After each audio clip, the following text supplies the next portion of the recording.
Sega just released the first trailer of Sonic Lost World for the Wii U, which gives us our first actual look at the game, and what a look it is. So of course we're going to do what we do best, and that's analyze the hell out of it to see what secrets it might be hiding. And to do that, we've again enlisted the help of our resident Sonic expert Derek Bidner to help get to the bottom of it all. And with that, let's get started. So the first thing the trailer shows off are a group of adorable woodland creatures, right before they come under attack.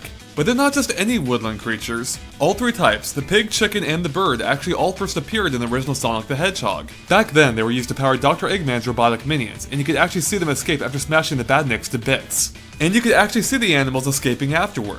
So it looks like they'll be put to work for similarly nefarious reasons here as well. Because if we slow down this scene, we can actually see them escaping as Sonic smashes up the enemies.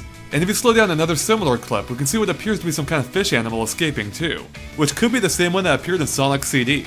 So it's pretty cool to see the game returning to its roots by bringing back the animal friends, but it's far from the only classic Sonic element that's returning.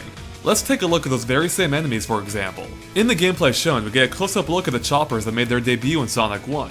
And there are a few others that make a blink and you'll miss it appearance here too, such as the Motobugs. And if you freeze this clip, we can see the Snail Blaster from Sonic 3 is here as well. And he just so happens to be the only enemy who didn't make an appearance in the original game. But that's not all. In this clip, we can see a projectile of some kind emerge from behind the wall.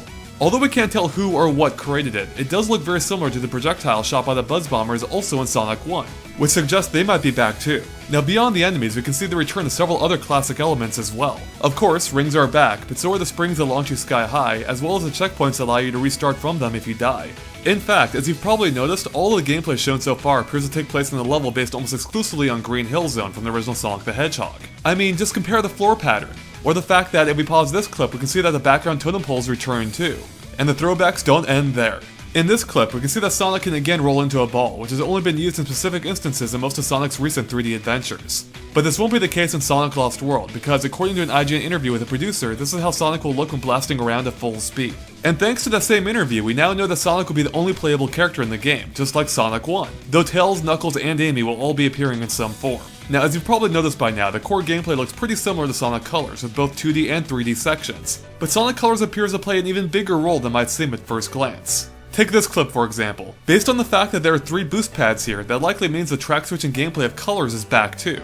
Then if you slow down this scene, we can see that the rings are actually being pulled to Sonic, suggesting some form of the boost mechanic will be back as well. And if we pause this scene, we can see some diamonds littering the course, very similar to the ones that also appeared in Sonic Colors. And in another scene, if we zoom in on the background, we can actually see a Wisp container too, which are basically power-ups in Sonic Colors. Now in this case, it looks to be the Cyan Wisp, which allowed you to fire Sonic like a laser beam in Sonic Colors. So since it seems at least one of them is back, does that mean the rest are too?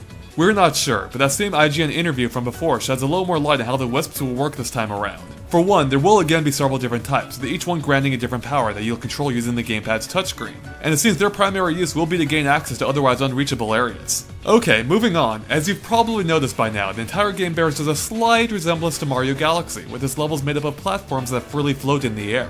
Only this time, all the action appears to take place above the surface of an actual planet instead of in space. And the gravity appears to work just like in Mario Galaxy as well, with the nearest surface being the one you're pulled to, instead of the planet below exerting any actual influence. You can even see the camera here dynamically rotating to keep Sonic level with a gravitational pull. Even the level design itself shares some similarities, such as this half-pipe scene that mimics a slide found in Mario Galaxy 2. Though we do have to give credit to Sonic 2 because it technically did the whole half-pipe thing first. And along those same lines, we should mention that the game as a whole does bear some similarity to the never-released Sonic Extreme game for the Saturn, but we're pretty sure this is more coincidental than anything. So clearly Sonic's going to be getting around a little differently than before, and that extends to his moveset. For one, we can see that Sonic can now grab hold of ledges and pull himself up if he can't quite clear it with a jump. And he'll now be able to run along walls too, complete with this nifty motion blur effect, which apparently is part of a new parkour system, as Sonic also exhibits the same effect when effortlessly climbing this ledge. Finally, we can see Sonic using some kind of kick to take out enemies instead of his usual homing attack, which looks to appear elsewhere in the trailer. So what's the difference? And that about covers it for the gameplay for now, but what about the story? Well, according to that same IGN interview, Sonic stumbles across a mysterious planet called Lost Hex while chasing after Dr. Eggman, and it's here that he meets a new group of baddies known as the Deadly Six. And that's really all we know about the story at this point, but we can infer a few additional things from it. But first, let's bring up the image of the world that Sega released during the recent Nintendo Direct. So this is Planet Hex, which we're guessing is short for hexagons, as the entire planet appears to be made up of 6-sided tiles. And speaking of the number 6, that's also the amount of new villains. So it seems like the number 6 plays a pretty major role. And we're going to take a wild guess and assume that means you'll encounter one of those villains per each region. Assuming that's the case, that might mean there are going to be 6 regions in the game as well. And if you take a close look at that map, it can pinpoint what all 6 are going to be. Of course, we have the grassy plain shown in the trailer, which according to IGN is known as Wind Hill. Then there's a desert, which also according to IGN is known as the Desert Ruins. And then we have an ocean, an icy area, a forest region, and of course a lava world.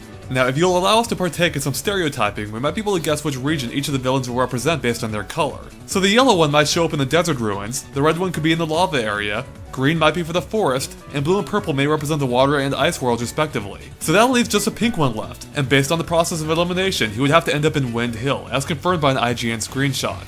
But based on that image, it looks like you may have to chase him down first. And what's with that yellow planet-like object he's holding, which if we flip the image upside down appears to have a face on it? Weird. Could that be what Dr. Eggman's after?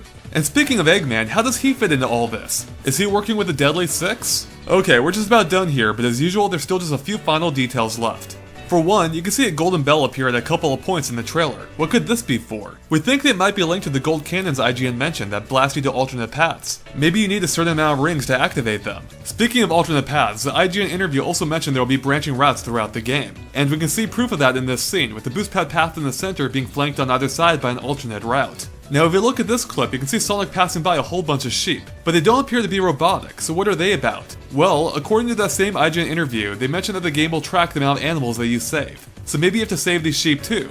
And did you notice at several points in the trailer the ground appears to be collapsing behind Sonic? Maybe that plays a major role in the game. It would make sense given the levels all appear to be floating. And finally, did you catch these flowers that form the shape of 3 arrows pointing where to go? Maybe Sega's trying to be a little more subtle with their directions. And with that, we're done covering everything we could dig up on Sonic Lost World. As usual, let us know if we missed anything by posting in the comments. Thanks for watching, and make sure to keep an eye on GameXplain.com for more on Sonic Lost World and other things gaming too.